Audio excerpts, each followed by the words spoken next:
kita duk rasa kain kita terjatuh kena dekat lantai. Okey kan? Boleh jadi situasi kan? Kadang-kadang kan?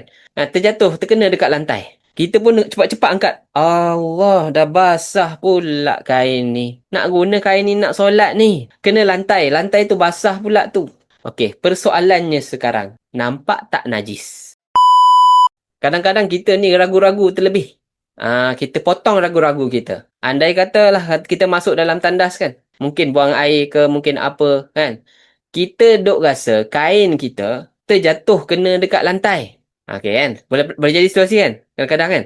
Terjatuh, terkena dekat lantai. Kita pun cepat-cepat angkat. Allah, dah basah pula kain ni. Nak guna kain ni nak solat ni. Kena lantai. Lantai tu basah pula tu. Okey, persoalannya sekarang. Nampak tak najis? Ada tak najis pada lantai? Tandas mestilah bernajis. Memanglah, tandas mestilah ada najis. Tapi pada keadaan masa tu, ada bau hancing tak? Ada nampak air kencing tak? Kalau tak ada, maka dikira sebagai dimaafkan. Mungkin ada tapi tak nampak. Dikira dimaafkan ataupun tak ada najis. Clear kat situ. Itu kaedah dia. Jangan ragu-ragu lebih. Allah, dah kena dah ni. Tak boleh kena tukar kain. Tukar kain pula dan sebagainya kan. Itu terlalu risau kan. Terlalu risau.